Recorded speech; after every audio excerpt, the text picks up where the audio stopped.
Feel like giving up? Here's how to get up and get it done now. In today's world, everything seems designed for convenience. Food arrives at your doorstep in minutes, entertainment is just a click away, and you can adjust the temperature in your home with the touch of a button. Comfort is everywhere, promising ease, pleasure, and security. We are lulled into believing that this constant convenience is the ultimate goal, that happiness and success are just a matter of avoiding discomfort. But beneath this polished surface lies a subtle and dangerous trap: comfort itself. Comfort, though often seen as a blessing, can be a silent killer. It breeds complacency, and complacency breeds weakness. As the Stoic philosopher Seneca warned, it is not the man who has too little, but the man who craves more, that is poor. The more we indulge in comfort, the more we lose our capacity to endure life's inevitable struggles. Comfort disguises itself as kindness, promising rest and ease, but it slowly strips away the qualities that make us resilient, strong, and adaptable. The Stoics, including Epictetus, Marcus Aurelius, and Seneca, understood this deeply. They recognized that a life of luxury and ease might feel good in the short term, but it ultimately dulls the spirit. Marcus Aurelius, despite being emperor, lived simply, sleeping on a modest bed and practicing Stoic discipline even in the cold frontier lands of Rome. He understood that true growth comes not from avoiding hardship, but from confronting it. This video challenges you to confront this truth. Comfort is the enemy of growth. To sharpen your mind, harden your body, and fortify your soul, you must choose discomfort over ease. The Stoics knew that to endure, you must train intentionally for life's adversities. You do not wait for chaos to find you. You seek it out and prepare. Let's dive into this path, embracing discomfort, not for the sake of suffering, but for the sake of becoming stronger. Chapter 1. Why comfort is a lie. Comfort has become the enemy disguised as a friend.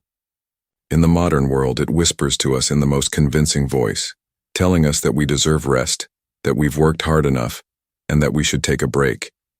It promises ease, soothing us when we're stressed, tired, or overwhelmed. But what it doesn't tell us is that this comfort, this allure of ease, is not our friend. It's a trap. Seneca, the Stoic philosopher, understood this danger better than most.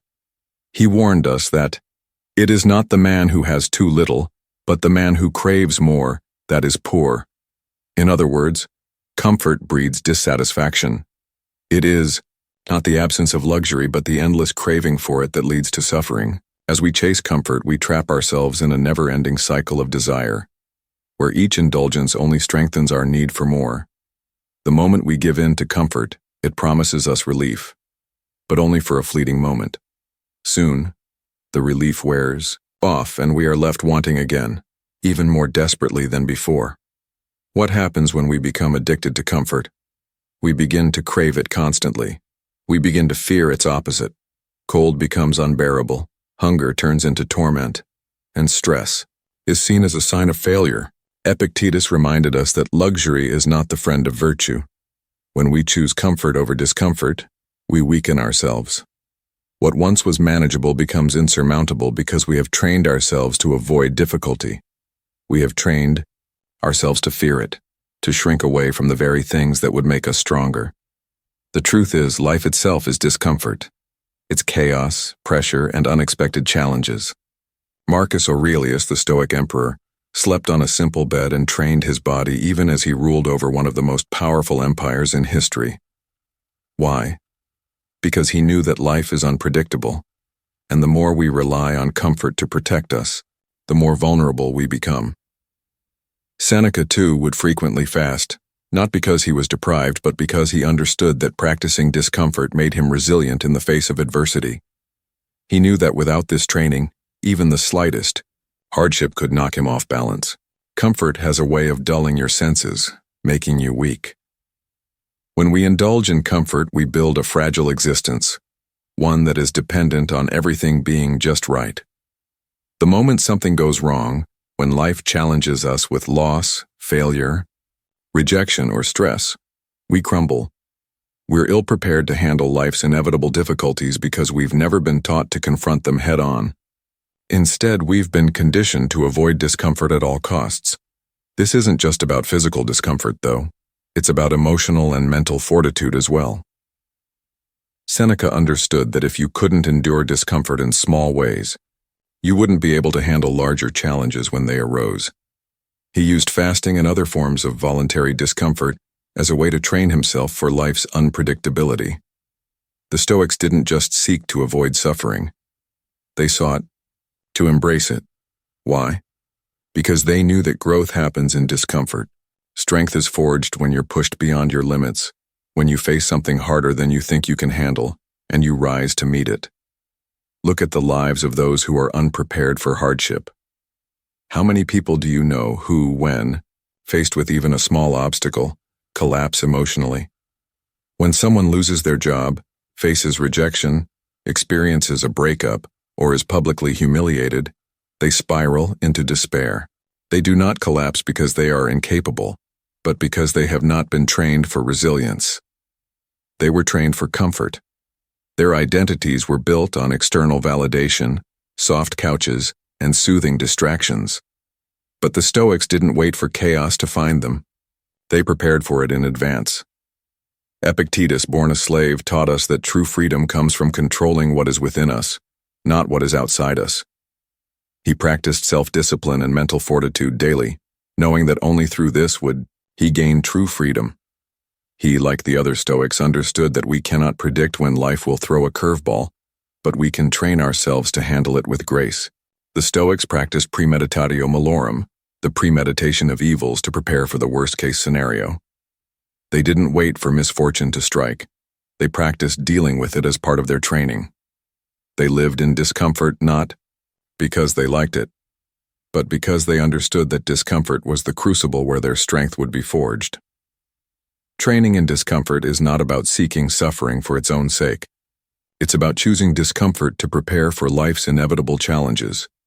It's about cultivating a mental and physical resilience that will allow us to withstand any storm, whether it's a personal crisis, a financial setback, or even the harshest moments of life's unpredictability. Comfort is the enemy of discipline. Discipline requires effort. It demands that we push past the whispers of comfort, telling us to rest, to take the easy way out. The moment we give in to comfort, we dull our edge. We lose our ability to persevere. Marcus Aurelius understood that life's challenges would come whether he was prepared or not. That's why he didn't seek luxury or rest. He sought strength. He sought resilience. He trained in discomfort because he understood that this would be the key to enduring life's inevitable difficulties. Voluntary discomfort is how we learn to stand tall under stress. It's how we learn to deal with failure, to confront loss, and to face the uncomfortable truths of life without crumbling. It's about making the hard choices now so that we're not crushed when hardship arrives uninvited. It's the process of fortifying our mind, body, and spirit, building an unshakable foundation of strength that cannot be easily broken. The Stoics were clear. Comfort doesn't love you. It traps you. It blinds you to your own power. But once you embrace discomfort, you awaken to your true potential. Only in discomfort do we find the strength, resilience, and wisdom to face life head-on. So the question becomes, will you choose the comfort that weakens you, or the discomfort that will make you unbreakable? Chapter 2. Soft Bodies, Soft Minds. The connection between the body and mind is profound. The Stoics understood this deeply, which is why they emphasized physical training as much as mental discipline. Epictetus reminded us that difficulties are things that show a person who they are. But the only way to prepare for difficulties, especially the mental and emotional ones, is through deliberate practice, and that includes developing physical strength and endurance. In today's world, physical activity is often seen as secondary to intellectual and emotional pursuits. We have made comfort the cornerstone of modern life.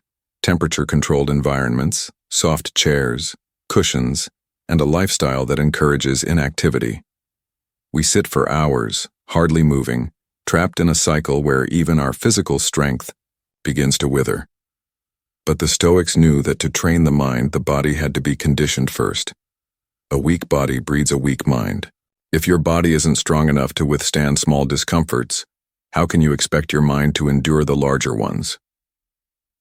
Seneca believed that strength of character came from a foundation of physical endurance. It is not the weight of the burden, but the way you carry it, he wrote, acknowledging that physical resilience was key to mental fortitude. If you can endure the discomfort of physical strain, whether it's the burn of a workout or the fatigue of a long walk, your mind learns to handle adversity too. It learns not to buckle at the first sign of hardship, but to keep going. In the modern age, we often choose comfort over physical challenge.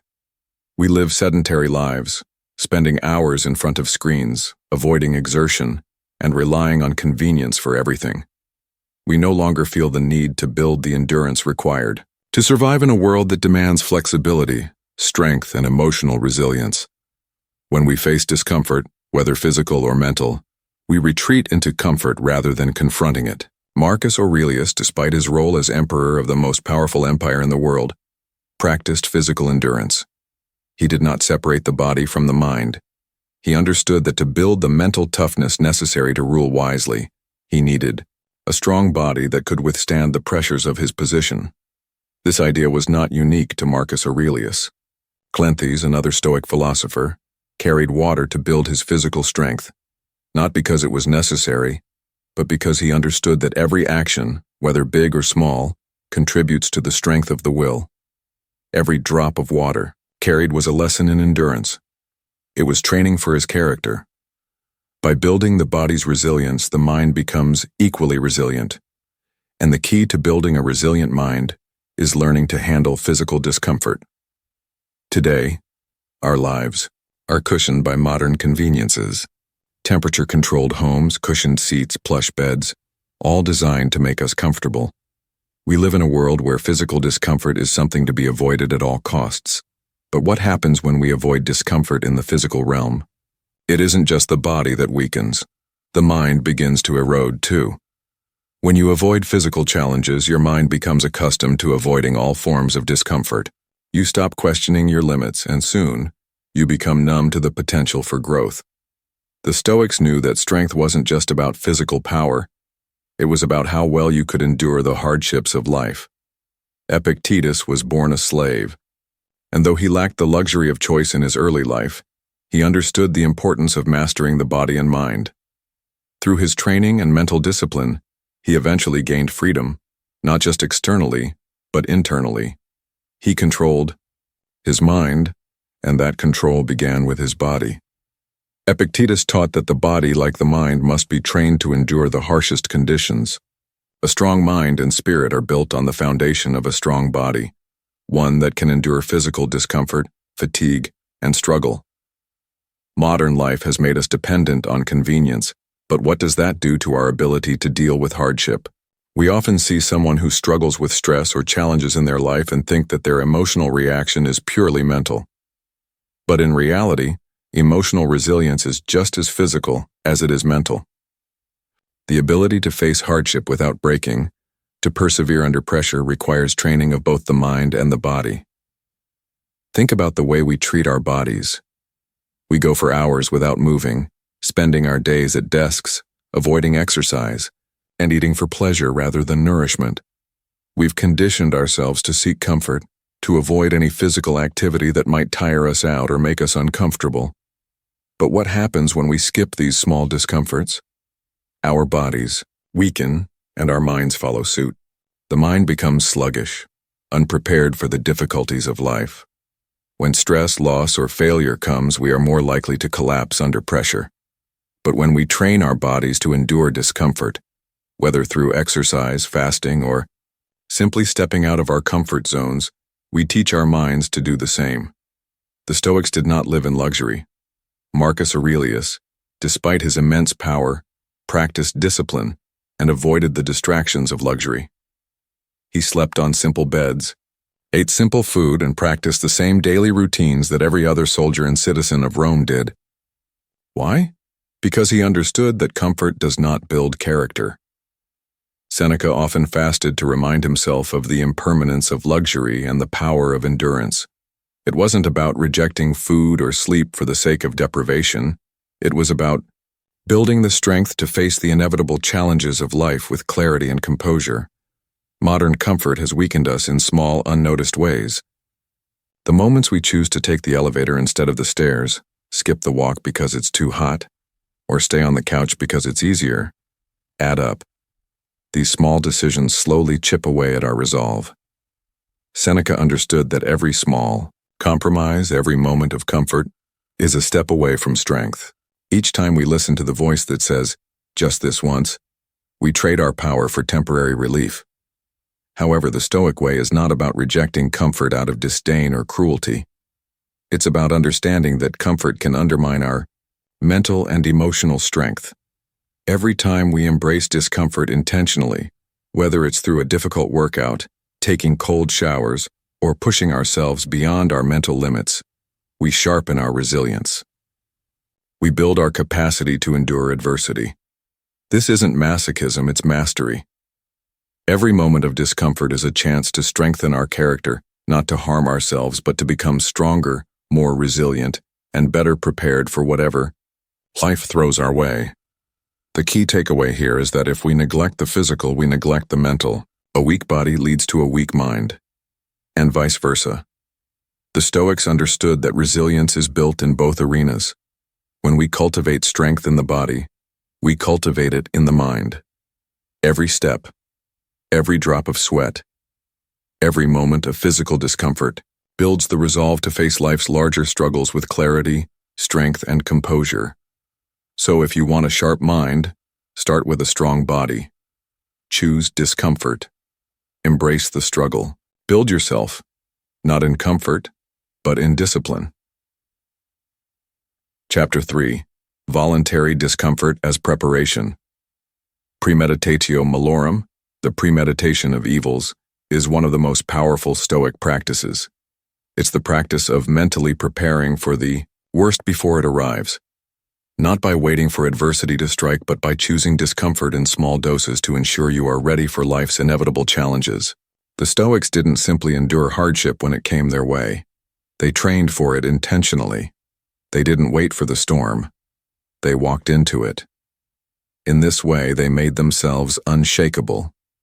They understood that voluntary discomfort was the best form of preparation for life's unpredictable trials.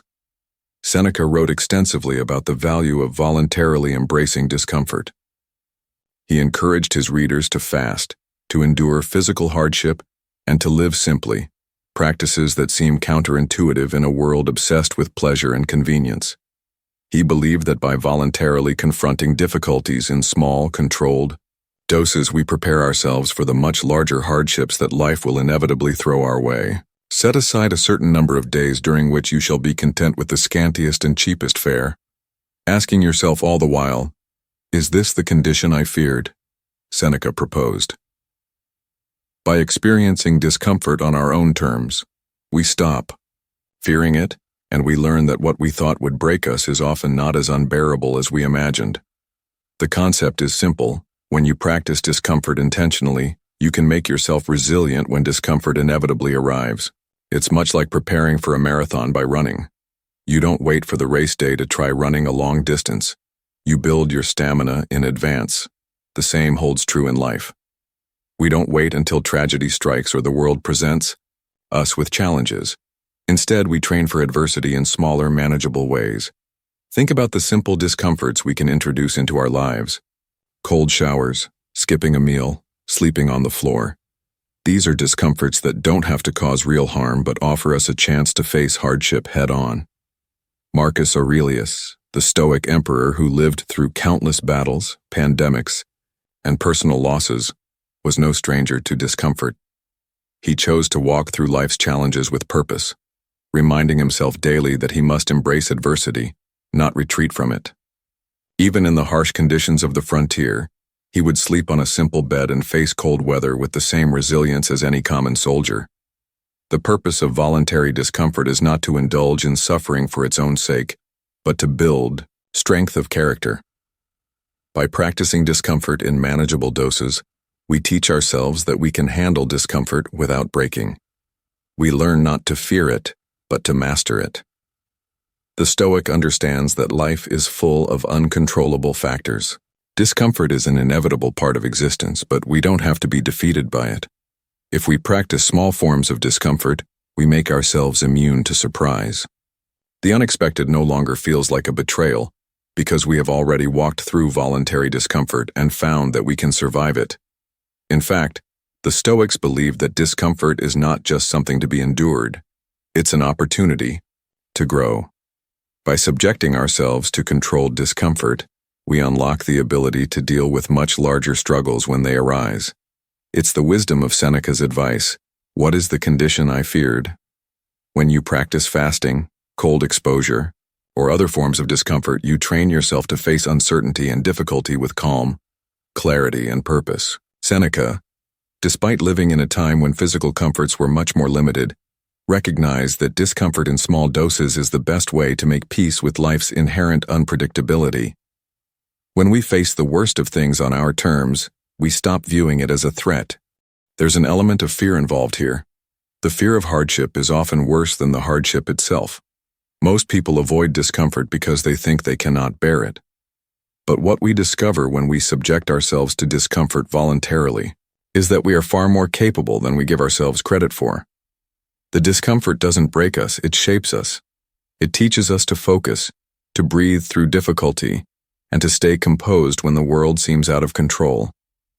Take fasting, for example, a practice that many Stoic philosophers, including Seneca and Epictetus, used to build resilience. At first glance, it may seem like an unnecessary act of self-denial, but fasting forces us to confront our physical desires and attachments. It reminds us that our desires are often fleeting, and that we are capable of surviving without indulgence. Fasting is a form of voluntary discomfort that teaches us self-control and mental clarity. When we fast, we build the capacity to endure not just physical discomfort, but mental and emotional discomfort as well. We learn that we do not need to be slaves to our appetites or our feelings. We can face discomfort with poise, and through this practice we grow stronger and more resilient. Epictetus famously said, "Freedom is the only worthy goal in life. It is won by disregarding things that lie beyond our control." This is the essence of voluntary discomfort. By willingly accepting small discomforts, we take control of our lives and train ourselves to meet life's larger challenges with courage and clarity. We teach ourselves to be unshaken by external circumstances, knowing that we have built the strength to handle them, whatever they may be. Through voluntary discomfort, we prepare ourselves to face the worst of life without hesitation. One of the most important aspects of voluntary discomfort is that it shifts our relationship with hardship. Rather than seeing discomfort as a problem to avoid, we begin to view it as an opportunity. Each time we step into discomfort willingly, we are signaling to ourselves that we are capable of more than we think. We are learning not to be afraid of discomfort, but to seek it out as a teacher. As Epictetus taught, it is not the events themselves that disturb us, but our judgments about them. If we can shift our judgment about discomfort from something to avoid to something to embrace, we transform the way we handle all challenges in life. So, practice discomfort. Choose a challenge that pushes your limits, something that feels uncomfortable but is within your capacity to endure. Maybe it's a cold shower, skipping a meal, or running a few extra miles. Whatever it is, make it part of your routine. Over time, these small acts of discomfort will fortify your mind and body. They will teach you that discomfort is not an enemy to be feared, but a friend that forges strength, wisdom, and resilience. The Stoics understood that we cannot predict when life's greatest challenges will come, but by practicing discomfort on our own terms, we prepare ourselves to face them without fear. We become unshakable, not because we avoid difficulty, but because we choose to meet it head-on. In the end, voluntary discomfort is not just a practice of endurance. It's a practice of mastery over our circumstances, emotions, and mind. It is how we transform fear into freedom. Chapter 4. The Illusion of Safety. We are often told that the key to happiness and peace lies in creating a safe, controlled environment, one where we eliminate risk and discomfort. We try to pad our lives with comfort, predictability, and routine. We build walls around ourselves, hoping that by controlling everything, we can protect ourselves from life's unpredictability. But the Stoics, with their unwavering clarity, understood something we often forget: safety is an illusion. The Stoics recognized that life is inherently chaotic, unpredictable, and full of uncertainty. Epictetus, in particular, taught that you are not disturbed by events, but by your opinion about events. What this means is that our belief that we can control everything around us is a dangerous illusion. In our pursuit of safety, we mistakenly believe that by controlling the external world we can prevent pain, loss, or hardship. The Stoics would argue that this is a fragile foundation for peace. True security does not come from controlling circumstances, but from cultivating an inner strength that allows us to face whatever the world may throw at us. Marcus Aurelius, in his Meditations, often reminded himself that life is full of unpredictability, and we should expect the unexpected. He lived in a time of constant war, political turmoil, and personal loss. Yet he understood that peace comes not from external circumstances, but from how we respond to them. The Stoics did not build walls around themselves to avoid life's difficulties. They built resilience within themselves to withstand whatever came their way. They sought to cultivate inner fortitude, not to hide from the world, but to meet it with composure, clarity, and strength. Safety, as we often understand it, is an attempt to shield ourselves from the very challenges that make us grow. Seneca wrote, "We suffer more often in imagination than in reality." The more we attempt to control every variable of our lives, the more we feed our fears and anxieties. We convince ourselves that discomfort is dangerous, that uncertainty is to be avoided, and that risk will lead to catastrophe. But in truth, these are not the dangers themselves. It's our perception of them that creates fear. The Stoics believed that the true danger lies not in life's unpredictability, but in our inability to face it with courage. Take the example of building a career or forging any major goal in life. The more we try to shield ourselves from failure, rejection, or difficulty, the more we close ourselves off from the opportunities for growth that come with them. By chasing safety, we give up the chance to build resilience, to develop wisdom, and to cultivate the skills necessary to thrive in an uncertain world. Epictetus believed that the external world is outside of our control, and that our peace of mind is only threatened when we wrongly place our happiness in things we cannot control. If we are focused on protecting ourselves from every form of discomfort, we miss the chance to build the strength that comes from embracing discomfort. The illusion of safety is, in many ways, a self-imposed prison. We build our lives around comfort and predictability, hoping that by avoiding pain we can avoid harm. We stay in our comfortable homes, avoid confrontation, and seek constant reassurance that everything is okay. But in doing so, we become increasingly vulnerable. Seneca warns, "A gem cannot be polished without friction, nor a man perfected without trials." When we avoid friction, when we seek to eliminate every challenge, we lose the chance to sharpen our character. Life without struggle is a life without progress. We cannot grow in an environment where every obstacle is padded, every risk avoided, and every challenge minimized. Comfort and safety lead to fragility. The more we avoid adversity, the less equipped we are to handle it when it inevitably arrives. A person who has never been exposed to stress, discomfort, or failure has no mental or emotional muscles to withstand the difficulties of life. The Stoics understood that suffering is not inherently harmful. It's how we respond to it that matters.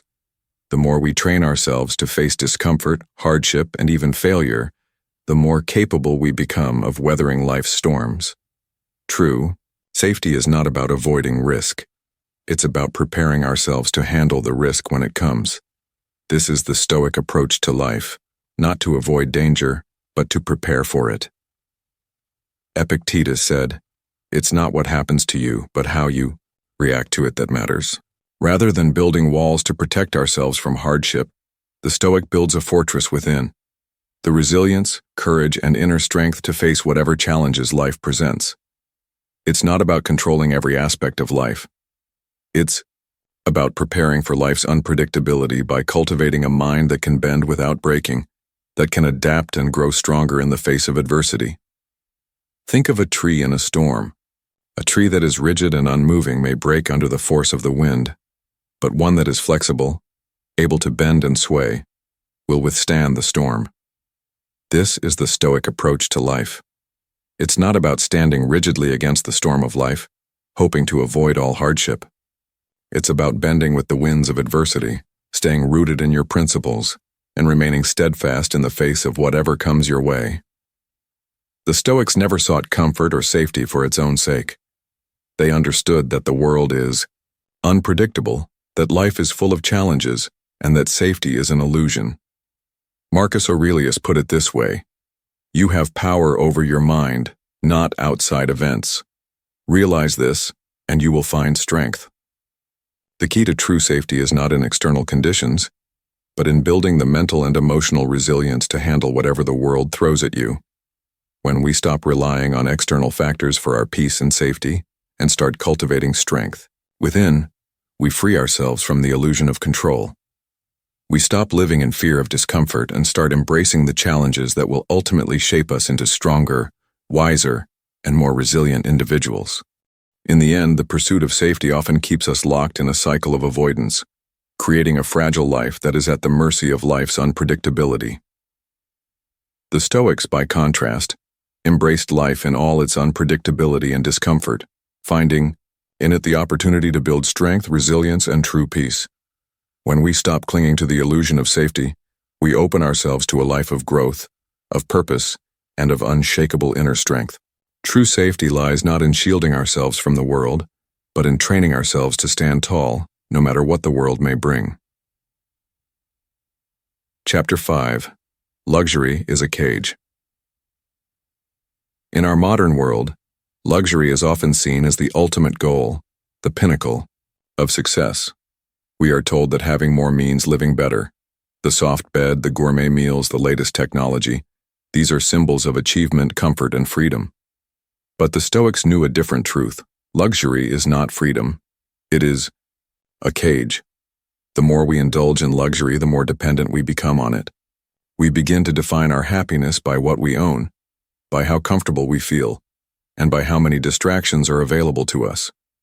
But this is a fragile, superficial kind of happiness, one that is constantly threatened by the loss of those comforts.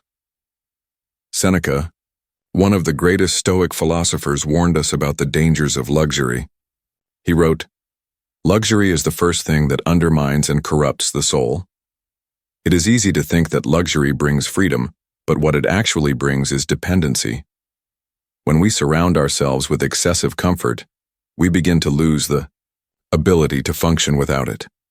Marcus Aurelius, despite being the emperor of Rome, lived a life that was far from luxurious. He chose simplicity over extravagance, understanding that true strength comes from not needing luxury to feel content. In his meditations, he frequently reminded himself that peace comes not from external comforts, but from inner control and discipline. He understood that luxury clouds judgment, softens the will, and ultimately limits our ability to face life's hardships. What is the cost of luxury? The more we indulge in the soft comforts of life, the more we lose touch with the basic truths of existence. Epictetus observed that luxury makes us weak by creating a false sense of entitlement. When we live in luxury, we begin to feel that the world owes us comfort, that we deserve to be pampered and protected from discomfort. This mentality breeds resentment and dissatisfaction because we will always want more. Luxury expands our desires, to the point where nothing is ever enough. We become trapped in a cycle of insatiable craving, constantly seeking the next pleasure or indulgence to satisfy our fleeting desires.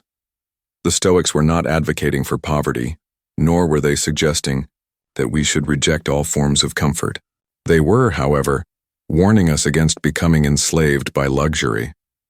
The Stoics practiced voluntary simplicity to train themselves to live in accordance with nature, to find contentment not in abundance but in self-sufficiency. Seneca was a wealthy man, yet he deliberately distanced himself from luxury. He often practiced fasting and lived with less than his wealth allowed, recognizing that the more he accumulated, the less free he became. Luxury, he argued, cultivates vices, laziness, self-indulgence, and complacency. The more we have, the more we believe we are entitled to. We lose our connection with the essence of life, which is struggle, growth, and resilience. True freedom, according to the Stoics, is found in the ability to live with little and still find joy, not in the ability to accumulate endless possessions. The problem with luxury is that it weakens the mind, dulls the senses, and makes us dependent on external circumstances. The more we live in luxury, the more we expect the world to provide us with comfort. The Stoic response to this is clear: simplicity. Marcus Aurelius, despite his royal status, lived as simply as any common soldier. He ate basic meals, wore simple clothes, and slept on a modest bed. His life was filled with the same physical discomforts that the average person experienced, and this for him was a choice, a deliberate rejection of luxury's seductive pull. He recognized that luxury not only distances us from the real world, but it also makes us more fragile, less capable of dealing with the unpredictable nature of life. In today's world, luxury is often marketed as self-care, as a way to recharge and restore ourselves. We are encouraged to indulge in comfort, to pamper ourselves with massages, expensive dinners, and long vacations. While these experiences are not inherently wrong, the problem arises when we become dependent on them for our happiness. When we rely on luxury to feel content, we limit our ability to enjoy life without it. We lose the ability to find joy in the simple, the ordinary, and the mundane. Our mental flexibility weakens, and we start to feel unsettled when things are not perfect. Epictetus taught that the true measure of wealth is not what we own but what we are capable of living without. True happiness does not come from having more, it comes from needing less. When we remove the distractions of luxury, we are forced to confront our true desires and motivations. The Stoics practiced self-sufficiency, not because they despised luxury, but because they knew that it is our dependence on external comforts that makes us fragile. If we cannot find peace without luxury, then we are slaves to it. If we need a certain type of bed, a specific meal, or an extravagant vacation to feel fulfilled, we will always be at the mercy of circumstances. Luxury makes us vulnerable. It promises joy, but it only brings dependence. The more we seek comfort, the more we rely on it to define our happiness, until we lose the ability to be content with less. This is why the Stoics chose to embrace simplicity, both in their material possessions and their mental habits. They understood that true strength is found in the ability to live without luxury and still maintain a sense of inner peace. By rejecting the need for constant external gratification, they cultivated a mind that could find contentment anywhere, whether in a palace or in a simple room. True strength, according to the Stoics, is not about possessing more but about needing less and finding joy in simplicity. Luxury, then, is not inherently bad, but it becomes a cage when it binds us, makes us dependent, and weakens our resolve. The Stoics understood that freedom is found not in what we have, but in what we are willing to live without. Choose simplicity. Reject luxury as a means of measuring success or happiness. Recognize that true freedom comes from the ability to be content with less, to live without constant indulgence, and to find joy in life's simplicity. In doing so, you will begin to break free from the cage of luxury and discover the deeper, more lasting joy that comes from living with intention and resilience. Chapter 6. The Pain of Discipline versus the Pain of Regret. Pain is an unavoidable part of life. It is a constant and inescapable truth of the human experience. But what distinguishes one person from another is not the presence of pain, but how they respond to it. There are two types of pain in life: the pain of discipline and the pain of regret. The Stoics understood that these two pains, though both unpleasant, lead to vastly different outcomes. One builds strength, character, and virtue, while the other undermines our potential, leaving us with a sense of dissatisfaction and missed opportunity. The pain of discipline is sharp, temporary, and purposeful. It is the discomfort of doing what is necessary even when you don't feel like it. It is waking up early to exercise, sticking to a difficult task, or choosing the harder but ultimately more rewarding path. This pain is the effort required to achieve your goals, to improve, and to build resilience. Marcus Aurelius put it simply in his Meditations: "The pain that you endure in training is nothing compared to the joy you will feel when you see the results." The discipline to do hard things today leads to the rewards of a stronger body, a sharper mind, and a more resilient spirit tomorrow. The pain of regret, on the other hand, is a lingering ache that stays with us long after the moment has passed. It is the discomfort of knowing that we didn't do what we should have, of realizing that we avoided the very actions that would have led to growth. Regret is the weight of missed opportunities, the jobs we didn't apply for, the conversations we didn't have, the goals we didn't pursue. It is the emotional and mental toll of inaction, of choosing comfort and ease in the moment instead of doing the hard work necessary to create lasting change. Seneca captured this sentiment when he said, "No man is free who is not master of himself." Inaction, avoidance, and procrastination trap us in a cycle of regret, leaving us prisoners to our own weaknesses and missed chances. The difference between these two pains, discipline and regret, can often be the difference between a life of strength and a life of weakness. Epictetus believed that freedom is the only worthy goal in life. It is won by disregarding things that lie beyond our control. The pain of discipline is something you control. It is the sweat, effort, and discomfort that comes from working towards your goals. This is the pain that builds character. The pain of regret, however, is caused by the failure to act, by letting opportunities slip through your fingers due to fear, laziness, or complacency. And that is a pain that lingers, a pain that cannot be avoided by simply delaying it. The longer you wait to confront your discomfort, the greater the pain of regret becomes. This is why discipline is the Stoic's path to freedom. While the pain of discipline is temporary, the pain of regret is enduring. Every time you choose discipline, you move closer to becoming the person you want to be. You strengthen your will, and you affirm that your actions align with your values. When you choose discipline, you face the discomfort of growth, the discomfort of striving towards something greater. As Marcus Aurelius said, "What stands in the way becomes the way." The obstacles that seem to create pain are often the very things that lead to growth. Discipline is about leaning into discomfort and allowing it to shape you into something stronger, wiser, and more capable. Conversely, every time you choose comfort over discipline, you delay your growth and invite the pain of regret. Seneca warned, "It is not that we have a short time to live, but that we waste a lot of it." Every moment you spend avoiding discipline is a moment you can never get back. The more you avoid the hard work, the more you delay the rewards that come from it. And as time passes, that accumulated regret grows heavier, becoming an anchor that drags you down and prevents you from moving forward. The pain of discipline is sharp and fleeting. The pain of regret is deep and constant. It is a pain that gnaws at you, reminding you of what you could have done, of what you could have been.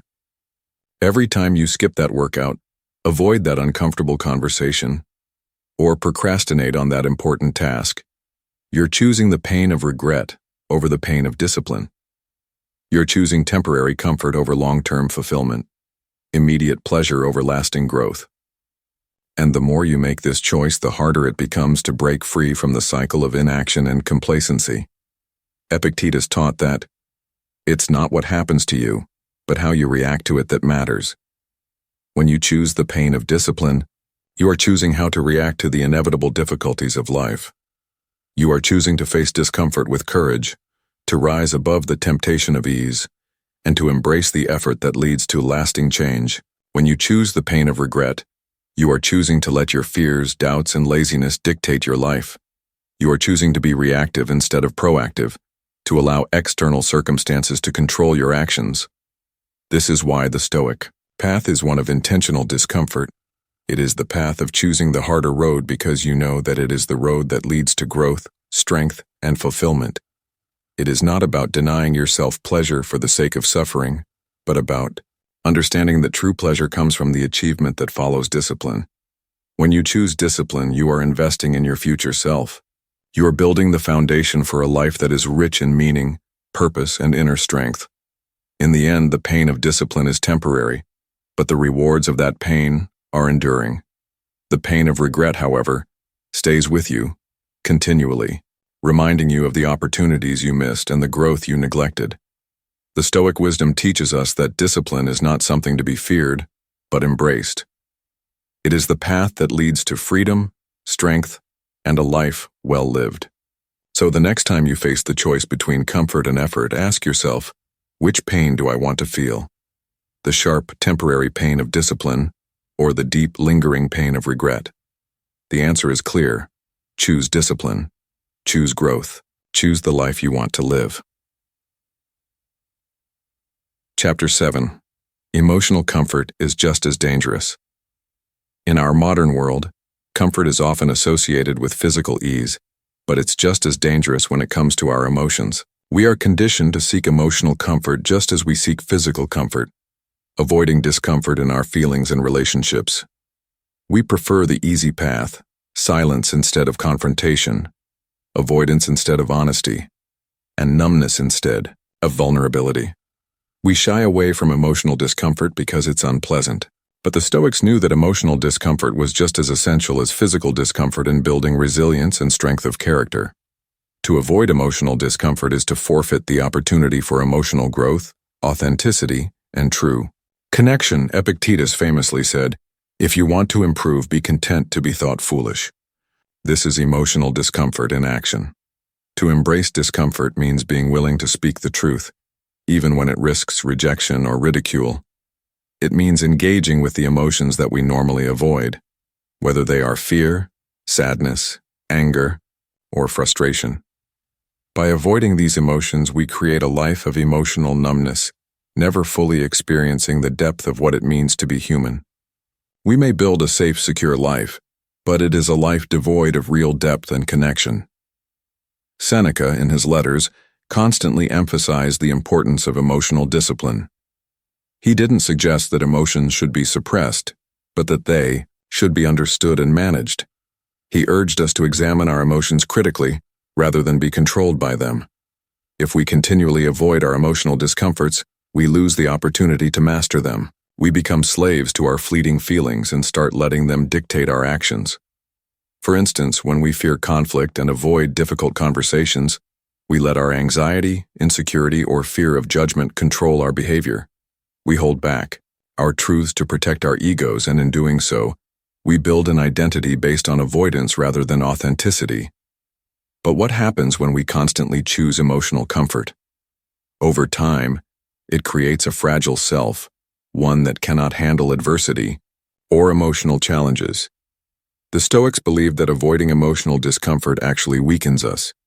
Marcus Aurelius, in his meditations, reminded himself regularly that external things do not disturb him. Only his judgments of those things do.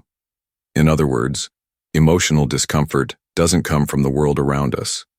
It comes from our relationship with that world. When we avoid discomfort, we distort our perception of reality and become emotionally unfit to face life's challenges.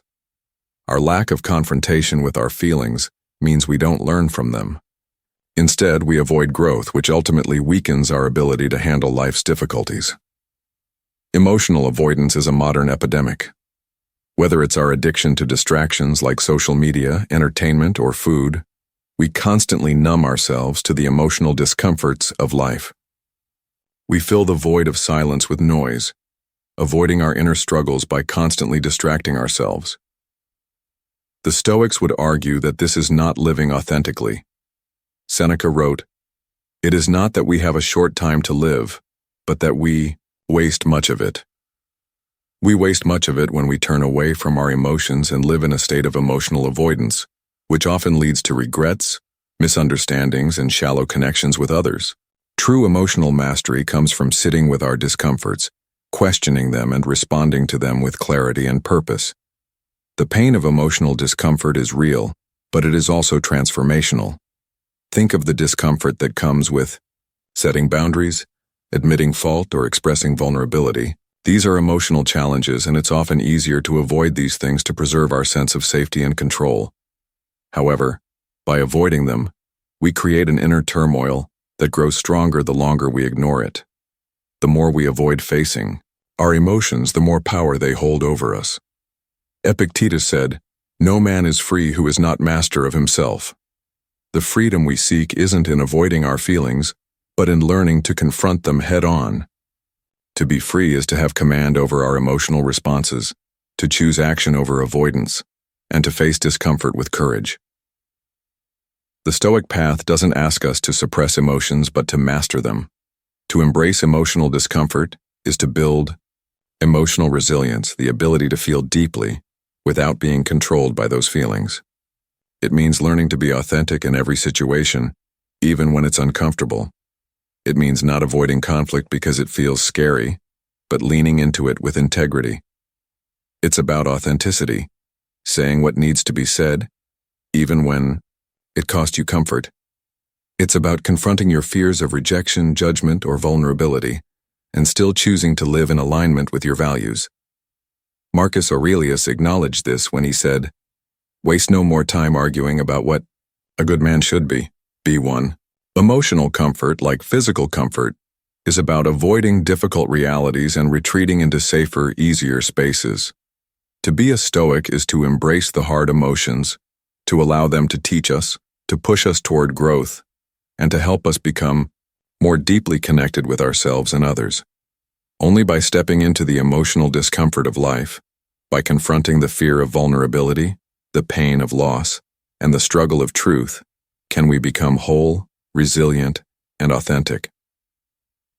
The Stoic approach to emotions is not to run from them, but to face them directly. The more we practice emotional discomfort, the more we realize that it is not a threat to our well-being but a necessary component of life's richness. It is in facing discomfort, whether emotional or physical, that we build the strength to live a meaningful life. By accepting emotional challenges rather than avoiding them, we reclaim our inner power. We choose to lead our lives with clarity, strength, and integrity, no longer dictated by fear, but by our deepest values and truths. Embrace emotional discomfort. It is the gateway to emotional freedom. Chapter 8. The Power of Repetition. In the pursuit of mastery, discipline, and personal growth, there is a truth that many overlook. Repetition is the key to lasting change. It's easy to be attracted to grand gestures, massive transformations, radical shifts, and sweeping actions. We want results, and we want them quickly. But the Stoics understood that true mastery is not found in occasional bursts of effort. It is found in the daily, repetitive practice of virtues, disciplines, and habits. Repetition is the foundation upon which strength, resilience, and wisdom are built. Seneca was adamant that the mind must be trained consistently. He wrote, "The mind that is trained regularly is like a muscle. It becomes stronger, more focused, and more capable of handling adversity.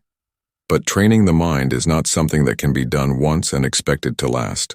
It requires a consistent, deliberate effort." Stoic practices such as journaling, meditation, reflection, and physical discipline are meant to be performed daily, not just when it feels convenient, but as part of a routine. Marcus Aurelius emphasized this idea in his Meditations, where he repeatedly reminded himself to return to his principles, to check his actions against virtue, and to remember his duties. These reminders weren't just random thoughts, they were part of his daily practice. The truth is that habits shape us, and what we do consistently shapes who we become. The idea of repetition is central to this process. To become virtuous, to develop the strength to face life's hardships with grace, we must repeat the practices that build those virtues over and over again, day after day. The Stoics understood that by repeating good habits, we create an internal momentum that carries us through challenges and temptations. Epictetus said, "First say to yourself what you would be, and then do what you have to do." This is the essence of repetition, consistent action aligned with your values. Repetition isn't just about doing something over and over. It's about intentionality and reflection. It's about doing the right thing consistently, knowing that growth happens through the small, seemingly insignificant actions. Whether it's a morning routine, a daily meditation, or a commitment to exercising the body, the key to success is consistency. It's easy to get caught up in the idea that we need instant results, but true transformation happens not in dramatic shifts but in incremental improvements. Seneca often warned that we waste too much of our lives chasing fleeting pleasures or acting on impulse. Instead, he encouraged us to focus on the steady, reliable process of improvement. He understood that the best way to avoid distraction and stagnation is through disciplined repetition. In his letters, he frequently spoke about the importance of living intentionally, not by accident. Repetition anchors us in purpose and keeps us from wandering off course. This focus on consistency, on small and repeated actions, is what allows us to grow. Marcus Aurelius wrote in his Meditations that the happiness of your life depends upon the quality of your thoughts. What we think and how we act is shaped by what we practice regularly. If we repeat acts of discipline, kindness, honesty, and reflection, we cultivate these virtues as part of our identity. The repetition of positive actions solidifies them in our character, just as the repetition of negative habits can reinforce destructive patterns. The Stoics believed that true wisdom and self-control don't come from single moments of clarity or epiphanies.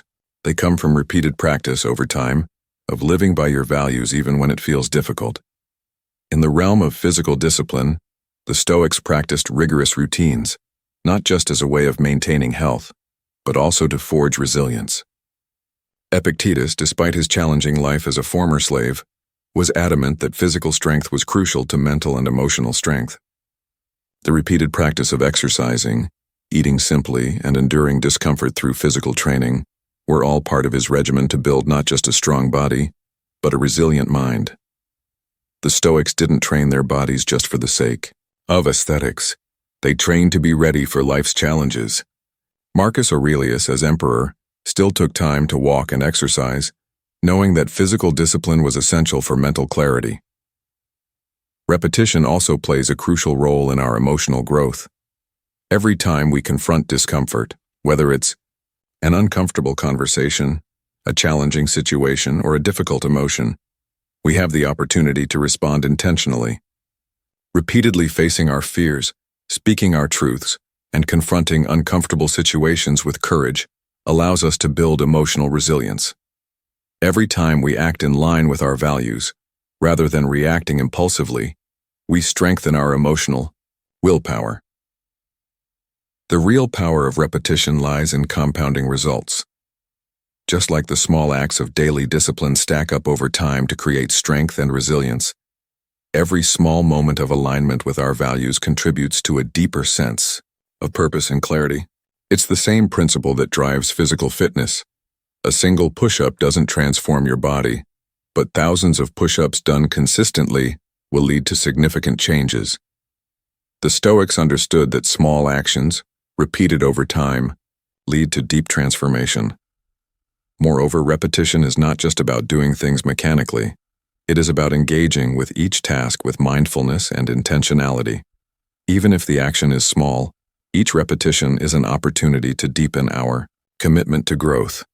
Seneca advised that we should not waste our time on trivial distractions, but should instead focus our efforts on the things that matter. Repetition, when done with purpose, makes each moment meaningful, and the accumulation of meaningful moments leads to a life of wisdom, discipline, and virtue. In the pursuit of self-mastery, we must commit to the repetition of the daily habits that shape our lives. Whether it's physical training, mental discipline, or emotional fortitude, the key to success is consistency. Epictetus said, "It's not the things themselves that disturb us, but our opinions about them." The repetition of positive actions can shift our opinions about discomfort, difficulty, and adversity. We stop seeing them as threats and start seeing them as opportunities for growth. Through repetition, we train ourselves to face challenges with courage and clarity, turning every obstacle into a stepping stone toward our better selves. Ultimately, repetition is the Stoic path to mastery, It's not about the grandeur of a single moment, but the quiet consistency of daily effort. The true transformation comes from the repeated actions that align with our highest values and purpose. So, ask yourself, what small action can you repeat today that will move you closer to your goal? And in doing so, you will find the power of repetition, the quiet, unrelenting force that shapes the person you are becoming. Chapter 9. Hard living is not harsh living. To many, the Stoic life may appear harsh. The cold showers, the minimalist lifestyle, the practice of emotional control. These are often seen as forms of self-punishment, signs of a joyless existence. In today's world, we are sold the idea that comfort is the ultimate goal. We live in a society where luxury, ease, and indulgence are frequently equated with success and happiness. But the Stoics understood something profoundly different. Hard living is not the same as harsh living. Seneca warned us that living in luxury doesn't bring happiness. Instead, it breeds fragility.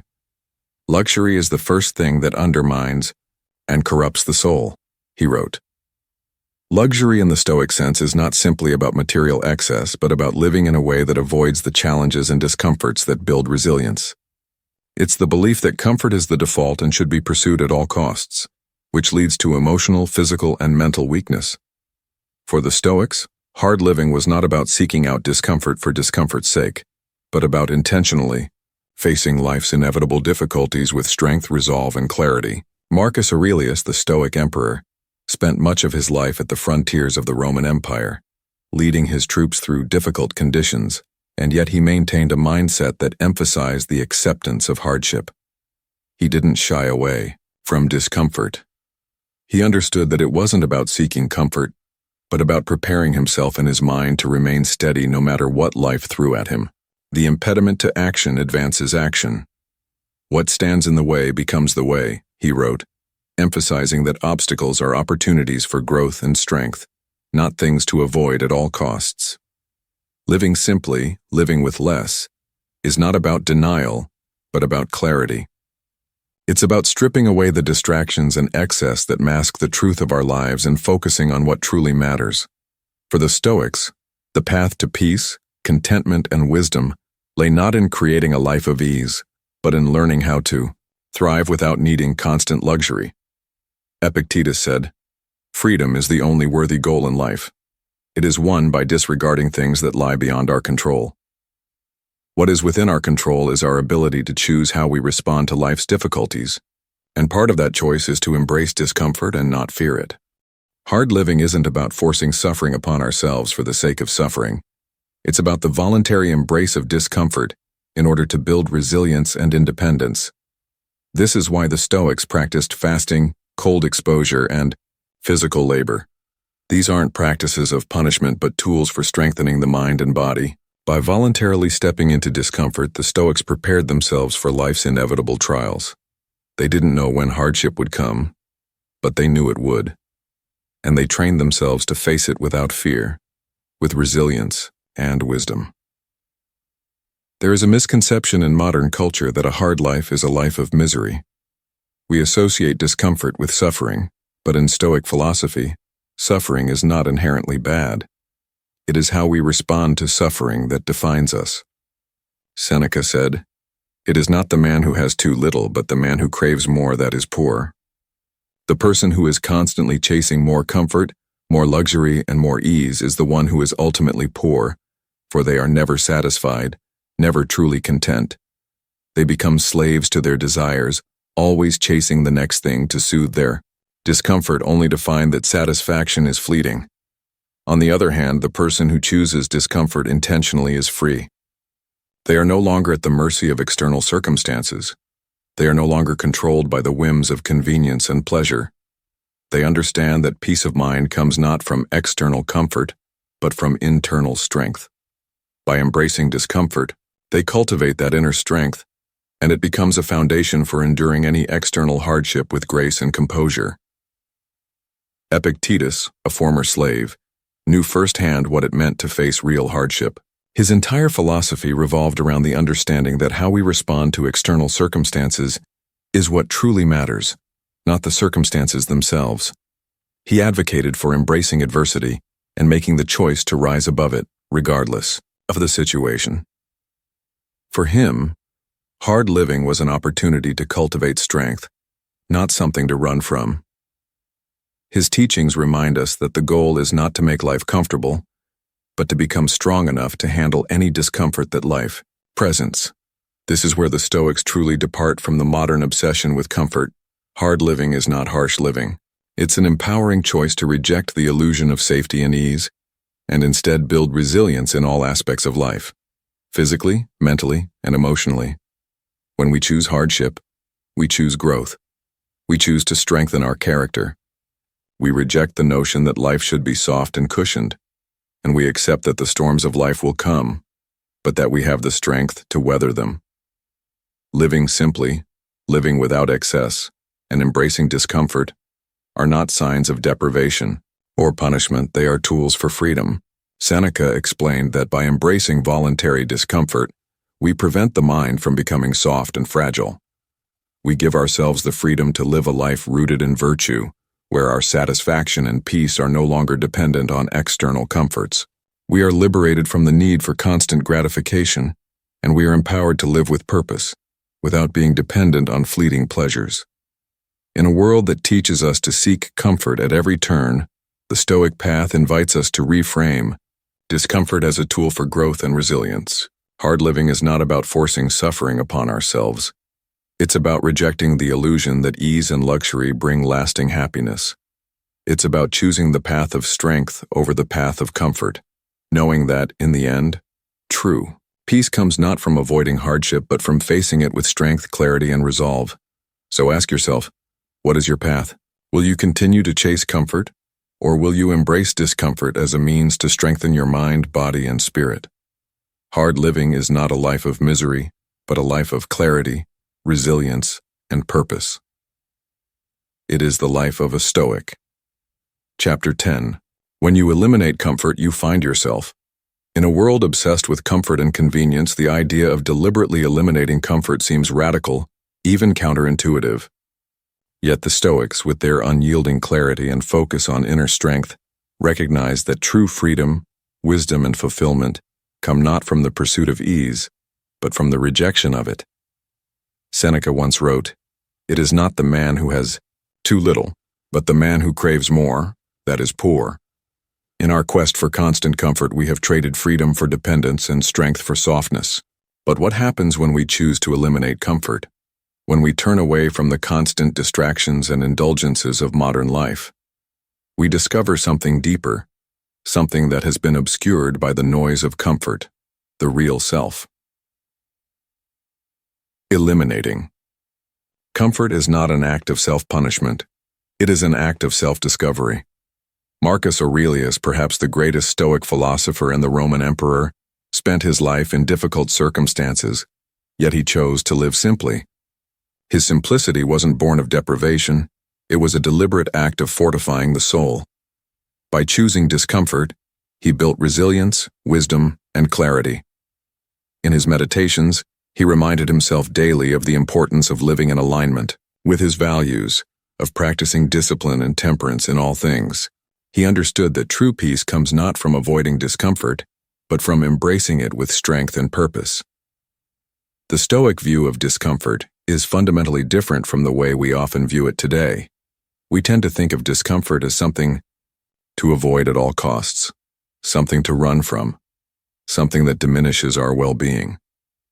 But for the Stoics, discomfort was a teacher, a way of forging mental and physical toughness. Epictetus said, "It's not what happens to you, but how you react to it that matters." In other words, discomfort becomes a powerful opportunity for growth when we choose to face it head-on. It teaches us to confront our fears, to overcome our weaknesses, and to develop virtues like courage, patience, and perseverance.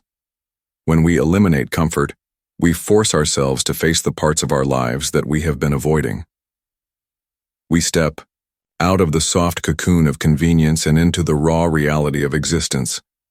This process is often uncomfortable, even painful, but it is through this discomfort that we discover our true strength. Seneca wrote, "We suffer more often in imagination than in reality. When we step into discomfort voluntarily, we realize that the things we once feared are not as terrifying as we imagined. The pain of a cold shower, the hunger of fasting, or the exhaustion of a hard workout pale in comparison to the mental and emotional strength we gain from embracing these challenges. As we begin to eliminate comfort, we also begin to strip away the false layers of identity that we have built through years of seeking pleasure and ease. The person who is constantly seeking comfort is like someone who is wrapped in layers of insulation. Their true self is buried beneath layers of distractions, indulgences, and dependencies. But when we choose discomfort, we peel away those layers. We stop identifying with the external things that give us a false sense of security, and we start to connect with the core of who we really are. In a world where we are constantly told that we need more possessions, more entertainment, more validation, eliminating comfort forces us to question what we truly need. What is essential for a meaningful life? The Stoics believe that all we truly need is virtue, the inner strength and wisdom to live according to our values. When we eliminate comfort, we discover that we don't need all the external trappings of modern life to feel whole. Epictetus advised, "Freedom is the only worthy goal in life. It is won by disregarding things that lie beyond our control." By eliminating comfort, we free ourselves from the desire for external validation and material goods, and we turn our attention inward to what truly matters: our character, our virtues, and our ability to endure life's hardships. In eliminating comfort, we also discover the power of self-sufficiency. Modern society teaches us that we are dependent on external comforts, on soft beds, on the perfect climate, on constant entertainment. But by deliberately rejecting these comforts, we cultivate an inner resilience that makes us self-sufficient. Marcus Aurelius practiced this every day. Not because he lacked the luxury of a palace, but because he knew that the more he relied on external comforts, the more he would lose his ability to withstand adversity. His simplicity was a choice, a way to anchor himself in his own strength rather than in the ever-changing circumstances of the world around him. When you eliminate comfort, you also begin to develop a sense of gratitude for the simple things. When everything is handed to us easily, we take it for granted. But when we choose discomfort, when we work for what we have, we begin to appreciate the small victories, the simple pleasures, and the moments of rest that come after hard work.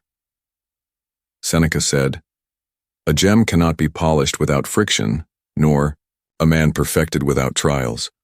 It is through struggle and effort that we find a deeper appreciation for life." The Stoics did not reject pleasure entirely, but they understood that true satisfaction comes not from indulgence, but from the discipline to enjoy life's simple pleasures without dependency on them. By eliminating comfort, we not only discover our true self, but we also strengthen our character. The person who lives only in comfort is fragile, constantly at the mercy of their environment. But the person who embraces discomfort is unshakable, grounded in their own power to face life's challenges. Through the repeated practice of discomfort, we forge resilience, clarity, and strength, qualities that cannot be taken away no matter what life throws our way. Ultimately, eliminating comfort leads to freedom. Freedom from dependence, freedom from fear, and freedom from the constant desire for more. It leads to a life that is grounded in the values that truly matter, a life that is not swayed by the whims of external circumstances. Seneca put it beautifully when he said, "The greatest wealth is to live content with little." When we eliminate comfort, we discover that we already have everything we need to live a rich, meaningful life. So, if you seek to discover your true self, start by eliminating comfort. Step into discomfort, embrace the challenge, and allow it to reveal the strength, clarity, and wisdom that are already within you. Through discomfort, you will find freedom, purpose, and peace, the true riches of life. The Stoic path is not about rejecting all forms of pleasure or comfort, but about recognizing that true strength is born from embracing discomfort, not avoiding it. As Seneca wisely put it, "No man is free who is not master of himself."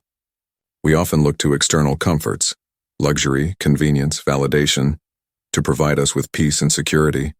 But the Stoics understood that real freedom comes from within. It is the ability to endure, to persist, and to remain grounded in our values no matter what external circumstances may bring. When we choose voluntary discomfort, we break free from the illusion that comfort is the key to happiness. Instead, we build a life of resilience, self-sufficiency, and purpose. Every time we step into discomfort, whether through physical discipline, emotional challenge, or mental struggle, we reclaim our power and deepen our understanding of who we truly are. Marcus Aurelius, Epictetus, and Seneca all understood this truth. Hardship is not something to fear, but something to embrace. By eliminating comfort, we find clarity, strength, and ultimately the freedom to live life on our own terms. It is through discomfort that we discover our true selves, a self that is not defined by external comforts, but by inner strength and wisdom.